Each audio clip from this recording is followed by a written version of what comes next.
Loves Travels, le podcast.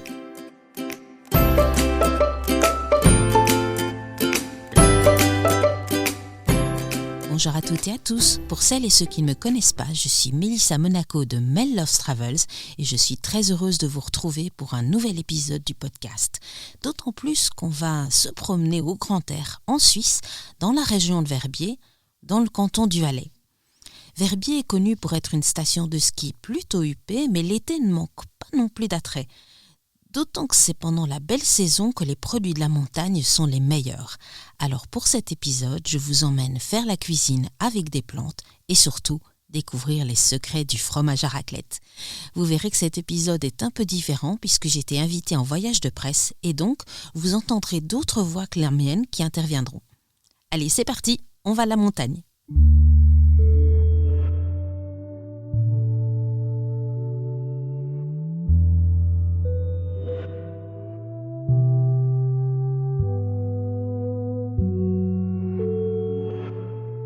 Rejoindre le village de Saraillé depuis Verbier se mérite. La route est un peu mauvaise, sinueuse, mais si belle même par temps maussade comme aujourd'hui. Le village en lui-même n'est pas en reste. C'est bien simple, Saraillé est inscrit au patrimoine suisse. Ironie du sort, alors que le village est situé sur la route du soleil et que ses coteaux sont connus pour être particulièrement ensoleillés, c'est sous une petite pluie fine que nous débarquons pour découvrir un village qui est devenu la première communauté slow food de Suisse, grâce à l'association des artisans et paysans de Saraillé. C'est au centre névralgique du village, au Café Montfort, que nous avons rendez-vous avec Isabelle Gabiou, une passionnée des plantes qui, avec d'autres, a créé Les Simples, une petite entreprise qui cultive et met en valeur des fleurs et plantes de montagne. Ces plantes sont soit livrées telles quelles pour être transformées, soit les Simples les transforment eux-mêmes en tisane, pots d'épices, sirop ou cosmétiques, marqués du Sceau Grand Entremont, un label qui certifie de nombreux produits issus de ce territoire bien particulier. L'autre intervenant de la matinée, c'est Guillaume Besson, lui aussi spécialiste des plantes, mais dans une autre optique, celle de se nourrir. Guillaume cuisine avec des plantes qu'il cueille. D'ailleurs, ils vont nous expliquer ça eux-mêmes. Donc dans l'idée, l'année passée pendant le Covid, on a fait une jolie parcelle démonstration. Sur l'hectare de plantes que j'ai des parcelles un peu dispatchées. J'en ai ici, j'en ai à Saint-Branché, j'en ai de l'autre côté sur Orsières, j'en ai à plusieurs endroits. C'était toujours compliqué de montrer aux gens ce que je cultive. Il fallait prendre des voitures, aller d'une parcelle à l'autre. Et là, on a fait une petite parcelle démonstration où il y a une trentaine ou une quarantaine de plantes pour faire découvrir aux gens, puis un peu expliquer comment je les travaille et puis ce que j'en fais. Donc, dans l'idéal, si la pluie s'arrête, on va aller jusque là-bas, puis on va discuter de ça devant les cultures. Et puis, Guillaume, il vient de partir. Et puis Guillaume Besson, lui, est beaucoup plus compétent que moi pour ce qui est de cuisiner les plantes. Et du coup, on se complète assez bien. Moi, je suis plus sur le niveau culture, transformation de mes produits. Et je livre pas mal d'entreprises, soit dans la cosmétique, soit dans les compléments alimentaires, soit dans les... Et je suis plus compétente dans les bienfaits des plantes, dans les côtés propriétés médicinales et puis ce genre de choses. Et Guillaume, qui est aussi compétent dans ce domaine-là, mais alors il a une qualité que j'ai pas, c'est la cuisine. C'est aussi. Non, moi je suis... Voilà, on va dire que moi, mes compétences, c'est vraiment la botanique de terrain, donc vraiment par rapport aux plantes sauvages, comestibles et médicinales. Donc, l'idée, c'est quand j'anime beaucoup d'activités où on va sur le terrain, alors j'espère qu'on va pouvoir profiter de ça aujourd'hui, à la reconnaissance des plantes, essayer justement de voir celles qui sont utiles pour nous, celles qui pourraient avoir des confusions possibles, toxicité, parce que c'est comme les champignons, il y a des plantes qui sont très toxiques même, voire mortelles, et avec des confusions assez importantes sur certaines variétés. Ensuite, mon autre caractéristique, c'est que je travaille en cuisine, donc j'essaye d'allier justement ces plantes avec les produits. Je suis plutôt sur une cuisine végétale. J'essaye d'allier du cuit, du cru, j'essaie de mélanger tout ça pour créer des saveurs. Justement, on a perdu un peu toutes ces saveurs de plantes. Alors ici, vous êtes dans un village de montagne et ces plantes étaient énormément utilisées pour tous leurs bienfaits, mais également en cuisine, parce qu'avant c'était une nécessité. Maintenant il y a les supermarchés, il y a tout ce qu'il faut, mais avant c'était une nécessité d'aller cueillir les plantes, parce que si on prend un exemple, l'ortie par exemple, dans les fermes d'alpage, c'était, on va dire, le premier légume vert qui poussait, parce que c'est une plante qui aime bien les terrains azotés, donc les terrains autour des fermes. Et les gens à l'époque, ils avaient que des légumes racines l'hiver, et c'était la première plante verte, légumes verts qu'ils avaient, donc ils consommaient ça en premier. Mais c'était une nécessité, parce qu'il n'y avait pas de voiture, il n'y avait pas de supermarché à 2 pas. Donc voilà, on a perdu un peu tout ça, donc l'idée c'est un peu de revenir aussi à tout ça. Isabelle parlait du local, les plantes ça passe par du local. C'est du local qu'on a autour de nous, il faut bien les connaître, mais après voilà, comment les cuisiner, comment les accommoder, c'est un peu comme des légumes. Et il y a certaines saveurs, peut-être que vous n'aurez pas forcément l'habitude. Il y a des plantes peut-être qui vont être plus amères. L'amertume, on a perdu cette saveur entre autres. Mais c'est très bon l'amertume pour la santé. Mais voilà, c'est des goûts qu'on essaie de réapproprier dans ces stages-là justement. Et voilà, après j'anime également quelques ateliers autour, justement on fait nos propres cosmétiques, elle parlait justement d'Isabelle. Et dans mon travail, je travaille beaucoup. Alors moi je suis basé en Suisse, plutôt Bas-Valais, donc région Porte du Soleil, si ça vous parle. Je connais bien ici parce que j'ai vécu pas très loin. Et j'interviens également en France aussi. Je suis français d'origine, et j'interviens aussi côté France pour des activités. Si on fait une cueillette en conscience, ça veut dire que quand on est sur un spot où il y a des plantes, déjà, on va faire attention, on va respecter s'il y a de la pollution ou quoi que ce soit, mais on va jamais tout cueillir. On va toujours laisser on laisse souvent un bon cueilleur, on dit qu'un bon cueilleur, c'est quand il est passé et que ça se voit pas. Voilà. C'est ce qu'on essaye de faire. C'est ça. Je rebondis là-dessus parce que, par exemple, dans le travail que je fais moi, de livrer des entreprises qui transforment les plantes, alors là, ils veulent des kilos. Et souvent, en fait, ils font des essais de produits. C'est-à-dire, moi, je suis un peu l'intermédiaire. Oui. Je livre des plantes en vrac. Eux, ils font des extraits. Ça peut aller dans les compléments alimentaires, dans la cosmétique, etc. Et puis, ils essayent des nouveaux produits. Et puis là, on peut faire... Moi, je fais des cueillettes en nature. Mais en toute petite quantité, puis ils font leurs essais. Et puis, à partir du moment où ils se disent, voilà, là j'ai un produit qui peut marcher, on va le faire, nous on met en culture derrière. Et les plantes emblématiques, moi je reviens à ces plantes de montagne. Je pense que l'Edelweiss, le Génépi, le Rhodiola, mais qui pousse vraiment pas partout. L'arnica, après on a énormément de thym serpolet qui pousse en sauvage. On a de la sarriette sauvage, le millepertuis, qui est plutôt une plante à cosmétique. On en fait des huiles notamment. Et on a une nature assez riche, diversifiée en plantes qui poussent comme ça en sauvage. Mais voilà, le thym, il est en culture, parce qu'on ne va pas déplumer tout le thym qu'on a sur nos coteaux. Après les présentations, en routons pour une petite balade vers la parcelle de démonstration d'Isabelle. Nous ne sommes même pas arrivés que Guillaume s'arrête déjà devant une plante dont les fleurs en ombrelle ont déjà laissé place aux fruits. C'est la berce des prés, et dans la berce, tout est bon. Les racines, qui sont piquantes, les tiges et boutons floraux qu'on peut manger crus ou sautés, et les fruits, tout petits, d'un beau vert mais au goût très fort. Je peux vous le dire parce qu'on a testé. Et ce goût rappelle un peu le citron vert. Le fruit peut être utilisé en condiment, mais avec modération. D'ailleurs, quand il s'agit de la pratique de la cueillette, la modération est la règle. Un bon cueilleur, c'est celui qui ne laisse aucun signe qu'il est passé. Sauf dans le cas des orties que Guillaume s'empresse de ramasser. C'est une plante abondante, on peut donc y aller. Elle peut être utilisée en tisane, cuite pour faire de la soupe et utilisée fraîche, comme nous allons le voir. Donc souvent quand on cueille par jour beau temps, pas trop tôt le matin parce qu'il y a la rosée, pas trop tard le soir. Surtout quand on est sur les fleurs, on va les cueillir quand elles sont les plus épanouies, c'est autour de midi. Après. Voilà. Et voilà. Quand on veut faire sécher, on évite au maximum l'humidité. Quand on veut faire des préparations dans l'huile, alors c'est pareil, on chasse vraiment toute cette humidité, donc on fait très attention.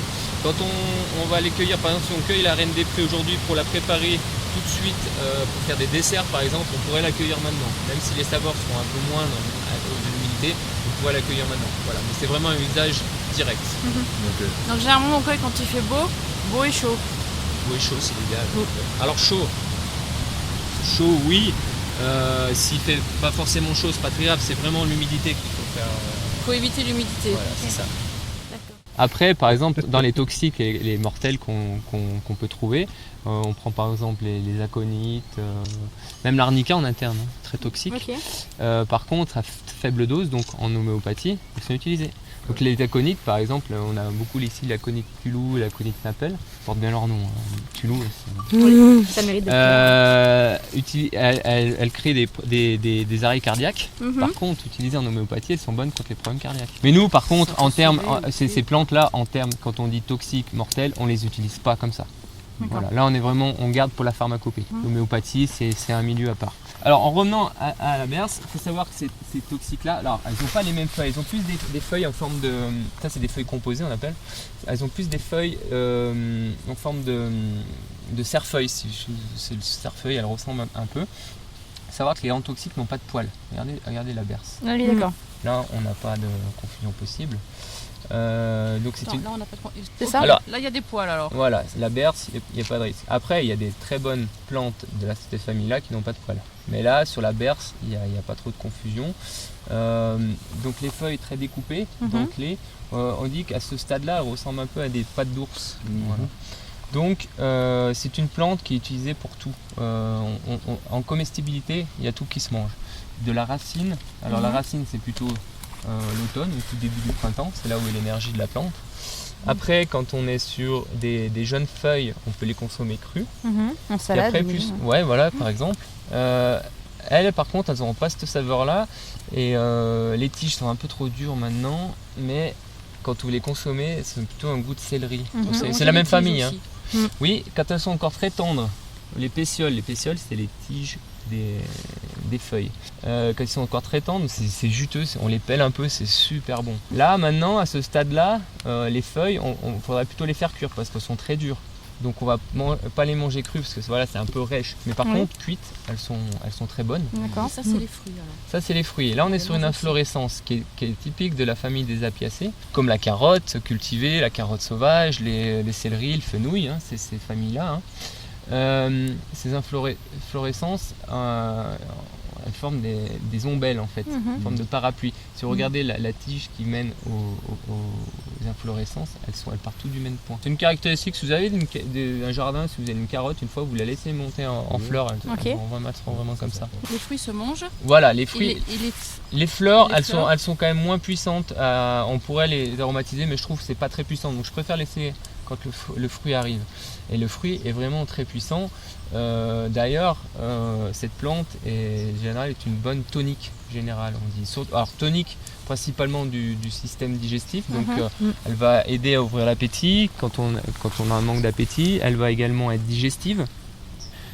Et les semences et les racines sont considérées un peu comme les mêmes propriétés que le ginseng, donc tonique générale, tonique sexuelle.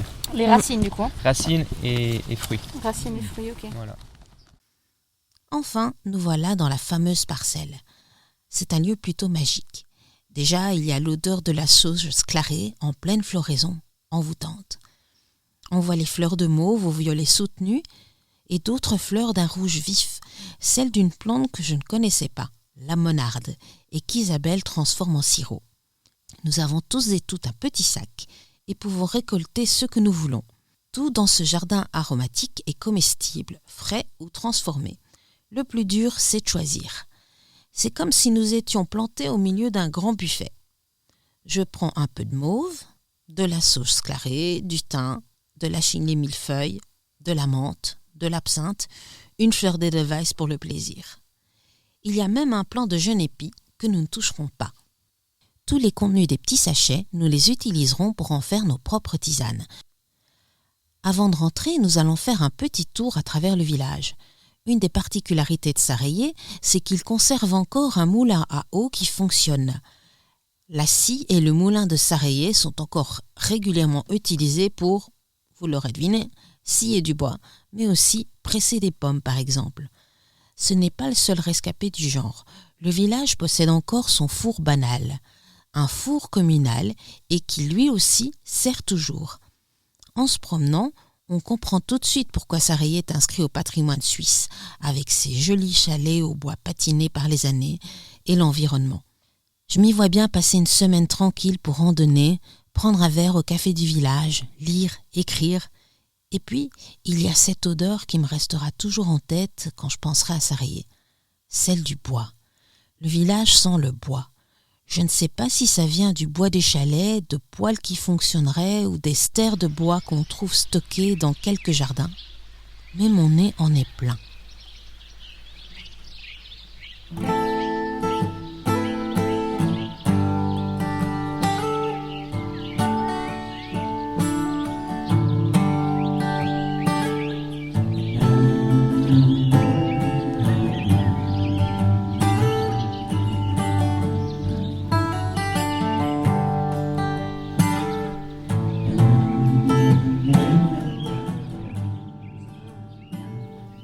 De retour au café, on se met de suite au travail.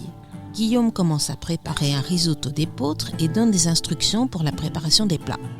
Au bout de la table, on s'occupe de couper les herbes pour les mélanger au fromage frais.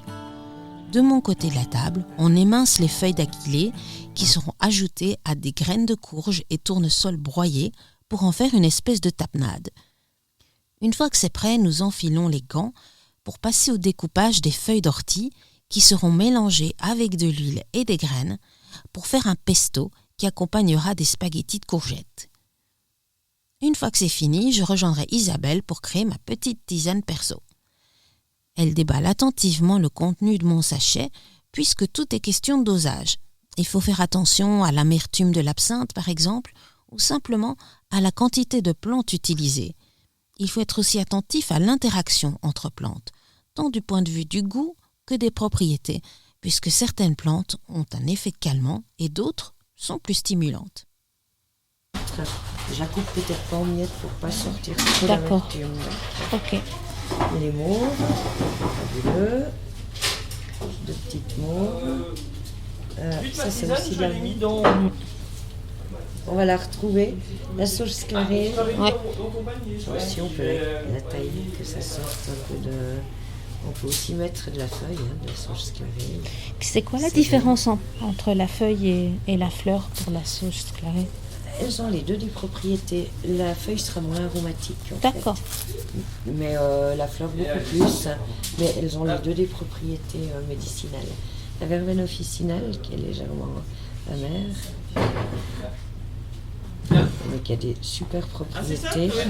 Et lui, j'ai de la peine à le reconnaître, tu vois. C'est pas... Ouais, je sais pas.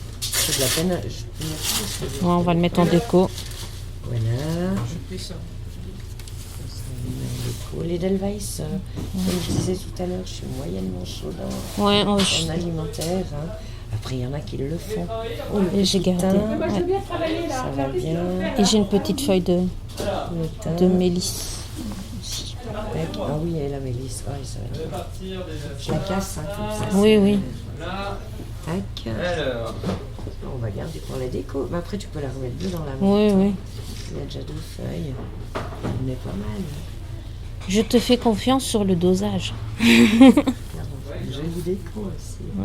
Ça. Super. Ça sent la menthe. Oui, elle est forte. Hein. Ouais. Combien de temps il faut laisser infuser? Pardon. Combien de temps il faut laisser infuser? Ça dépend des tisanes. Moi, je goûtais là, si quand elle me convient, faut enlever la 6 heures.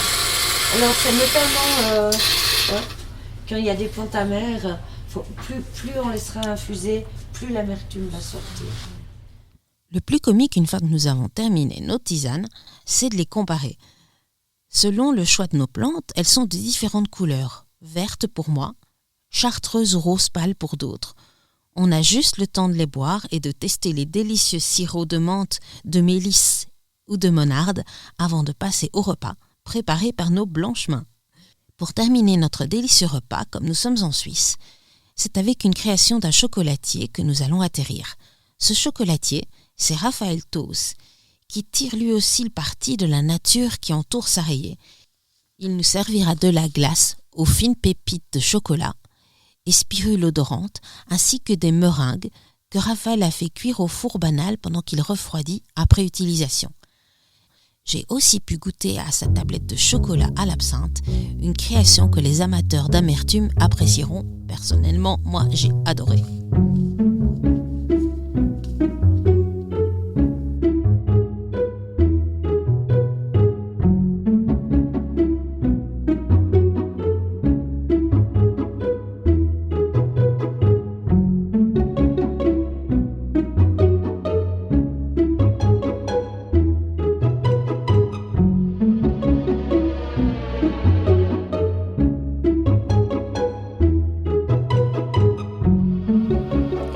Évidemment, quand on parle de Suisse et de Valais, impossible de ne pas penser au fromage et surtout à la raclette.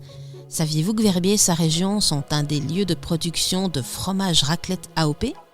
Du lait à la dégustation, tout se fait sur place et vous allez découvrir comment moi, qui n'aime pas, mais absolument pas, le fromage, je suis devenue une convertie de la raclette.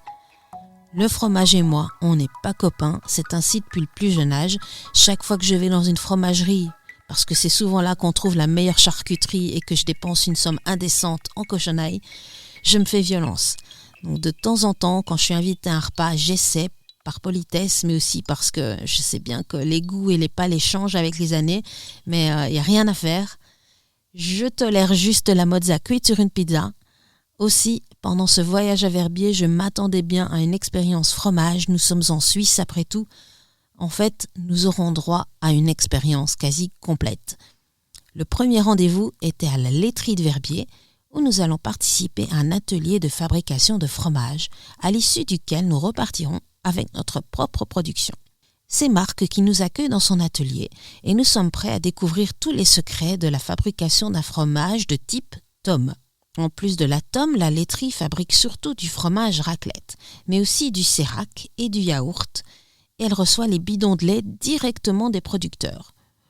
Le lait est d'ailleurs encore dans les bidons lorsque nous arrivons, et notre première tâche, c'est de remplir nos récipients en cuivre avant d'allumer les becs de gaz et de faire chauffer le lait. Je m'appelle Marc Dubesson, je vais vous apprendre à faire du fromage dans les grandes lignes. On va vraiment voir les différentes étapes de fabrication, du lait jusqu'au fromage. Donc c'est ça ce qu'on va faire. On va aller visiter la cave aussi, on a beaucoup de fromage ici en dessous, on a une grosse cave avec plus de 5000 fromages. Donc ça c'est ce qu'on va faire. À la fin, une petite dégustation de fromage avec un verre de vin. Donc c'est ça. Ça va pour vous? Qu'est-ce que c'est comme fromage? On va faire une tome de Verbier, c'est un fromage qui ressemble un peu au reblochon en France.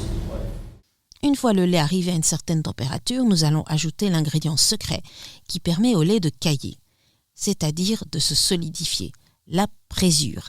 La présure est une substance coagulante que l'on trouve à l'intérieur d'un des estomacs des veaux et d'autres jeunes ruminants. Une fois la présure ajoutée, on touille rapidement et on laisse le lait reposer. Pendant ce temps-là, Marc va nous faire visiter la cave. Première étape, lorsqu'un fromage a été bien égoutté et pressé, le bain de sel. Ce bain de sel sert à la fois à lui donner du goût, mais aussi à créer la future croûte qui protégera le fromage pendant son affinage. Chaque pièce de raclette, c'est ainsi que l'on appelle les meules en Suisse, porte le nom de Bagne 1, gravé dans la masse. C'est un système tout simple de traçabilité. Bagne signifie la région d'origine du fromage, ici le Val de Bagne, et le numéro, celui de la laiterie de Verbier, la numéro 1. Les autres laiteries du Val de Bagne portent d'autres numéros. Le fromage, sa provenance et ses caractéristiques sont donc immédiatement identifiables. Ensuite, une fois leur petit bain pris, les pièces vont bénéficier d'une assistance particulière. Retournement à heure fixe et nettoyage pendant un laps de temps bien défini. Enfin, elles vont terminer le raffinage, qui durera entre 3 et 5 mois, tranquillement, uniquement dérangées par les petits tests pour voir si tout se passe bien. Pendant ce temps-là, nos fromages se sont solidifiés. Nous voilà revenus dans l'atelier et nous allons passer à l'étape du découpage. À l'aide d'une espèce de spatule plate, nous allons découper en quadrillés nos fromages. Au plus petits seront les cubes, au plus l'eau s'égouttera et la pâte sera dure. Une opération un peu délicate car au fur et à mesure que l'on tranche le lait caillé, il tourne dans la casserole.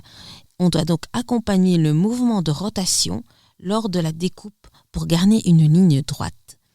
Une fois que c'est fait, le futur fromage est transposé dans une passoire pour être bien égoutté. Reste le petit lait qui sera utilisé pour nourrir les porcs, mais aussi pour fabriquer le sérac. À ce point-ci de l'atelier, notre travail est terminé. Chaque fromage sera pressé, chacun avec sa petite pastille pour les distinguer, et ces premières heures en tant que fromage se dérouleront tranquillement à la laiterie, sous la surveillance de Marc et de son équipe. Nous viendrons les récupérer plus tard.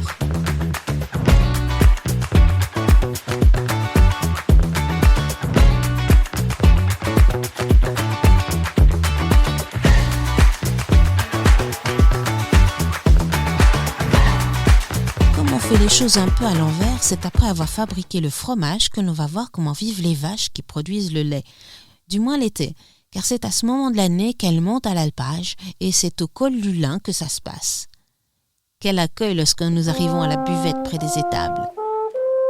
C'est au son du corps que se termine la petite marche qui nous a emmenés jusqu'ici.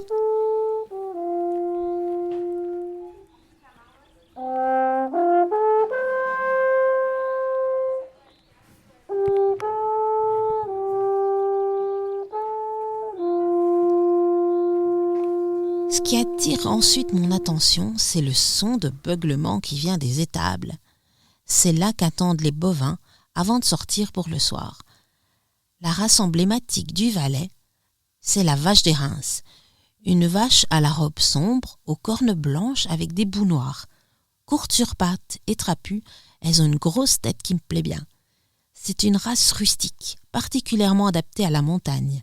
Les vaches des Reims sont élevées principalement pour leur lait, mais elle a une particularité que va nous raconter Catherine Michelot, qui, avec son mari Pierre-Alain, s'occupe de l'alpage, des vaches qui y passent l'été et de la buvette du col du Lin. Oui, alors on en a 114 là, mais nous on en possède 16. Et puis il y a une ou deux personnes, ils en possèdent une. Il y en a qui en possèdent 10, enfin bref, c'est tout un mélange. Et vu que c'est de la race des rats, je ne sais pas si vous connaissez, il y a un combat qui est le premier jour de l'alpage, il y a le grand combat qui s'organise parce que toutes les bêtes ne se connaissent pas. Et il y a une hiérarchie qui se fait, mais qui dure durant toute la durée d'estivage, 100 jours. Et à la fin de ces 100 jours, il y a une vache qui est déclarée reine de tout le troupeau. Mais la hiérarchie se fait pratiquement tous les jours. Et la reine, quand elle est bien posée, elle a des privilèges parce qu'elle peut aller manger où elle veut. Si elle veut aller boire, tout le monde se tire. Il y a beaucoup de respect entre elles. Et elles doivent avoir aussi une certaine intelligence parce que si elles voient, si un jour elles se sentent faibles, les autres voient. Alors si c'est une reine, elle ne peut pas être faible. Elle peut pas, ouais, comme dans les... mais elle peut avoir un jour tout d'un coup une blessure et les autres sentent, et c'est arrivé plusieurs fois qu'un ou deux jours, elle devait livrer des combats, vraiment beaucoup de combats, parce que tout le monde sent qu'elle peut perdre. Alors enfin c'est intéressant, mais du coup on a besoin d'avoir tout le temps en permanence avec eux auprès. On ne peut pas laisser seul comme des autres races où on a une belle fille, ok elle mange. Non, on est tout le temps en permanence avec eux. On ne peut pas se permettre. Vous les séparez en cas de bagarre? Oui, alors s'il y a une bagarre, on ne les sépare jamais, mais c'est possible qu'il y ait une autre, un intrus, comme dans les humains, qui profitent de la situation. Alors ça, on ne doit pas laisser. Il faut être très vigilant. Et puis il faut être aussi connaître son métier, parce que si une vache, elles ont le droit d'alper, de venir à la montagne sans avoir un veau dans le ventre, à condition qu'elles aient eu l'hiver précédent. Et si elles n'ont pas le veau, elles reviennent en chaleur, donc une fois par mois. Et si le berger ne remarque pas. C'est le chaos total dans le troupeau si vous sortez la vache comme ça. Ouais, parce qu'elles sont toutes dérangées. En parlant de lait, cette saison, juillet, est une des meilleures pour le lait. Les vaches ne sont pas encore montées plus haut dans l'alpage, c'est plutôt en août que ça se passe, et les variétés de plantes, de fleurs et de graminées sont encore bien fournies, ce qui donne plus de goût et de richesse au lait. Mais là, c'est l'heure de la sortie, alors l'étable ouverte, ces dames défilent bien gentiment, sous les yeux des spectateurs. C'est un vrai concert de cloches. Chaque vache est parée d'une cloche, mais aussi d'un collier pour tenir la cloche, et c'est tout un art qui combine le travail du cuir et la décoration. Il paraît que, hors ce moment délicat du printemps où les vaches se battent entre elles, les airains sont plutôt du genre accommodantes avec les humains. Certaines plus curieuses que d'autres viendront s'approcher et même se laisser caresser le museau avant de rejoindre le troupeau. Voilà, si on voulait une carte postale de la Suisse, c'est fait, elle était là.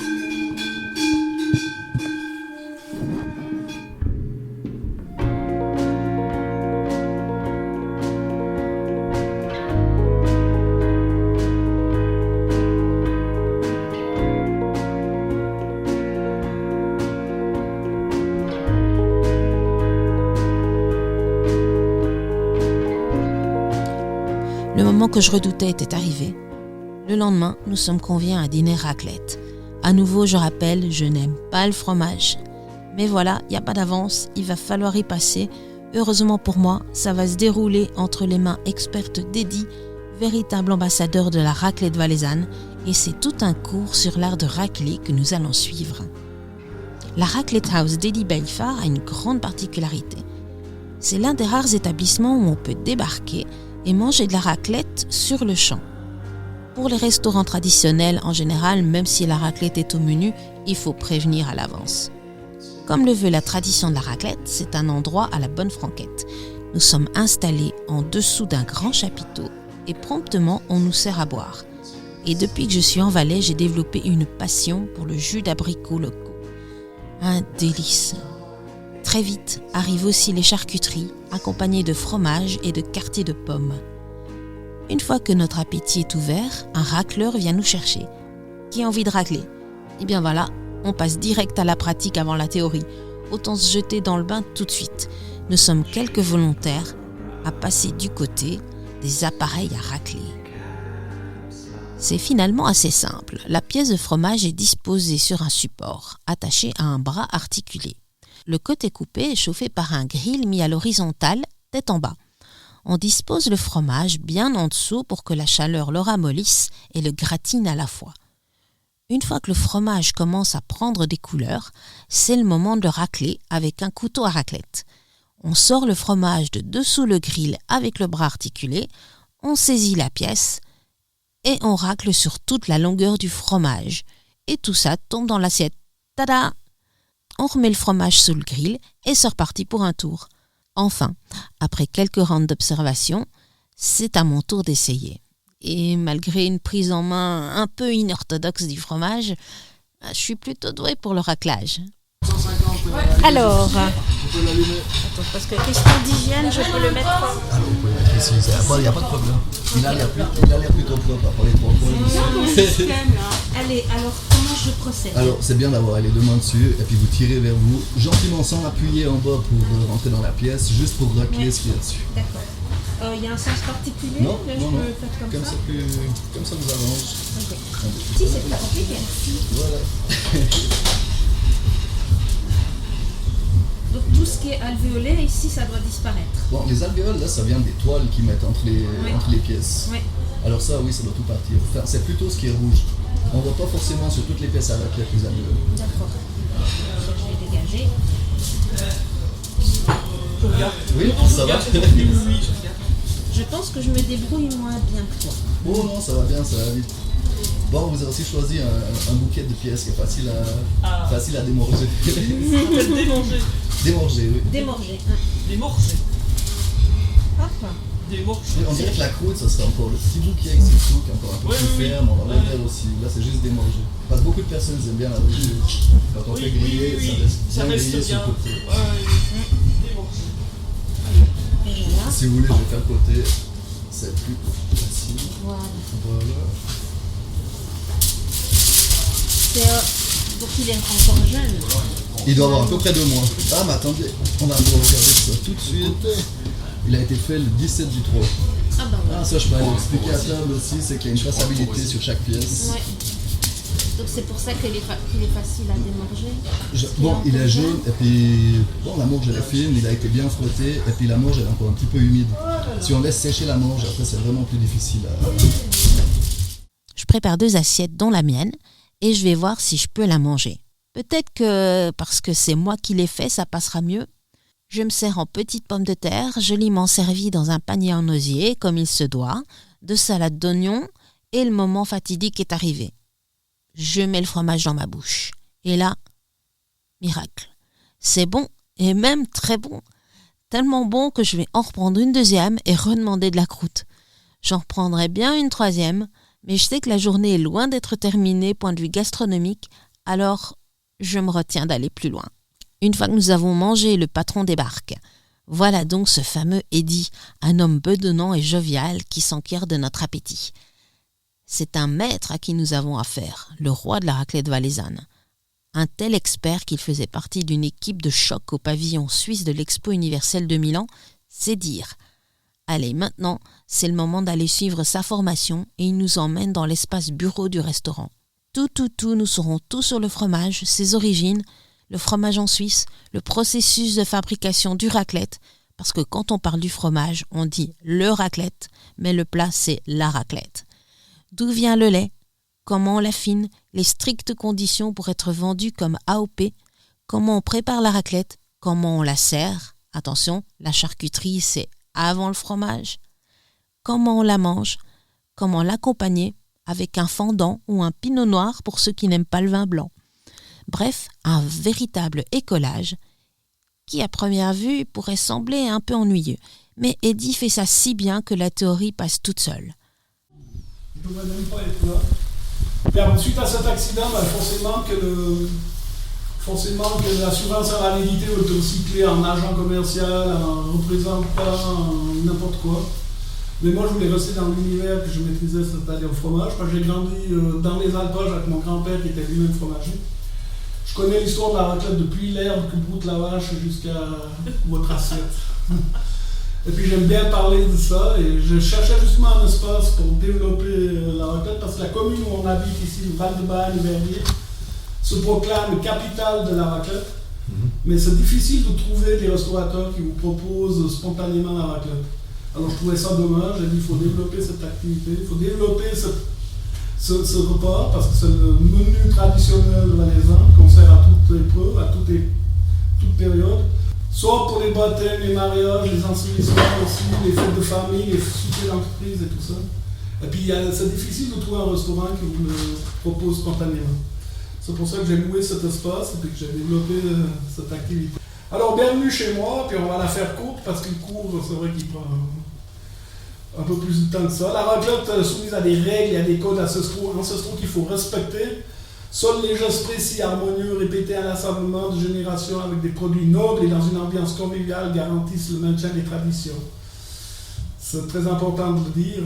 On a fait un support, on va vous donner à tous après le petit livret réglementaire de la raclette avec les 11 commandements de la raclette. Très important. Ça fait une page. Mais pourquoi c'est pas Comme le petit livre rouge de là-haut, en fait. Comment on fait? Ah voilà. J'ai même pas vu que c'était pas animé.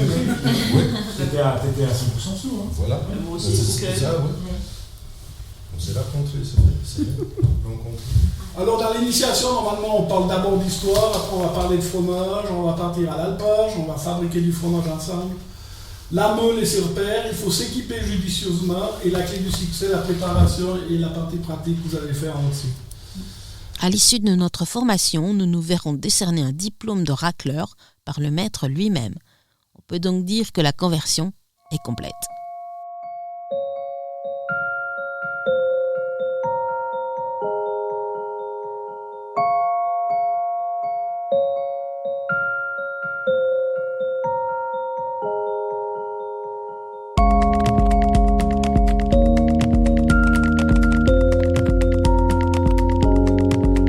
Voilà, notre balade suisse touche à sa fin. Si vous n'aimez pas la raclette comme moi, j'espère vous avoir convaincu d'au moins essayer. Puis j'espère vous avoir convaincu aussi que la montagne en été, elle vous gagne aussi, tout autant qu'en hiver. À Verbier, il y a plein de choses à faire en été. Par exemple, de la randonnée, du yoga, des expériences culinaires. Vraiment, allez visiter le site de l'Office de tourisme de Verbier pour voir tout ça. Je les remercie d'ailleurs pour l'invitation à découvrir son beau territoire. Et quant à nous, c'est le moment de se quitter. Si vous avez aimé cet épisode, je vous encourage à le partager, à le commenter, à mettre une note sur la plateforme sur laquelle vous m'écoutez, que ce soit Apple Podcast, Spotify, Google Podcast, peu importe. Et quant à nous, on se retrouve pour un prochain épisode très vite. Ciao et à bientôt.